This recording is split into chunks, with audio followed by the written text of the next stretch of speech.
I did, yeah. Yeah. Now, are you in a hurry, you guys? Not at all. No.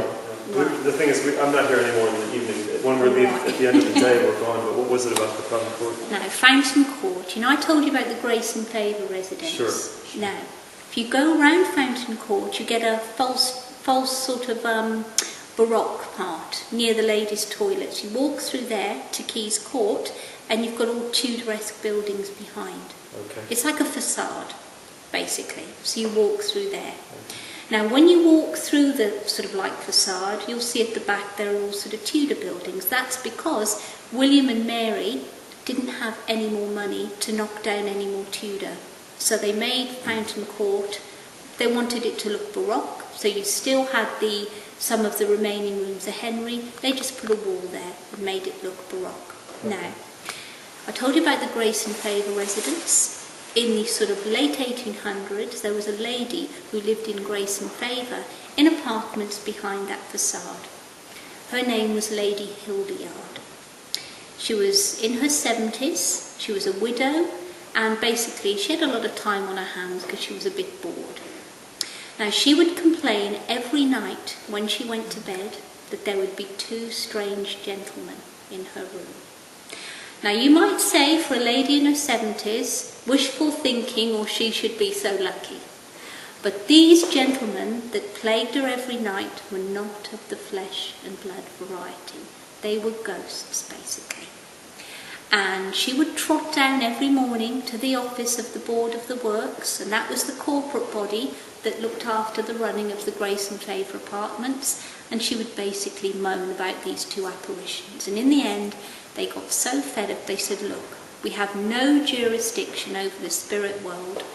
And Lady Hildyard had to put up with the situation for another 5 years until, just opposite the main ladies' toilet in Fountain Court, there is a drain.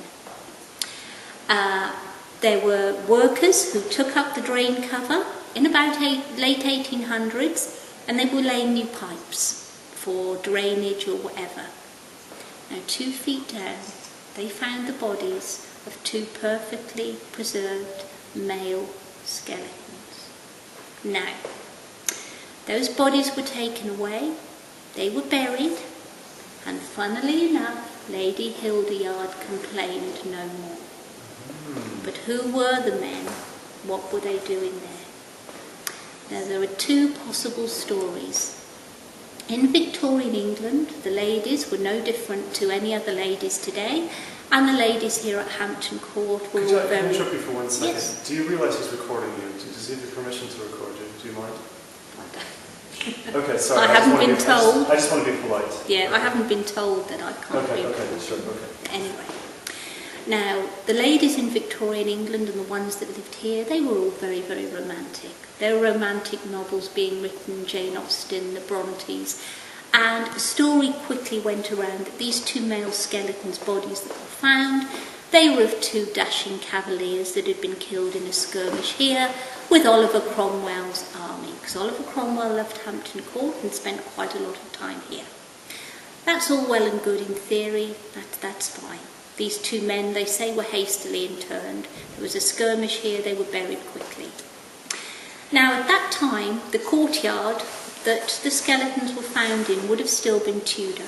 Would have been very heavy with stone, like the courtyard near the chapel. And it would have been virtually impossible, without equipment like we have today, to get up the big stone paving stones really quick and intern 2 bodies. So we don't think that's accurate, and we don't think it could have been true, because these bodies could have been just thrown in the River Thames. Could they date the bone?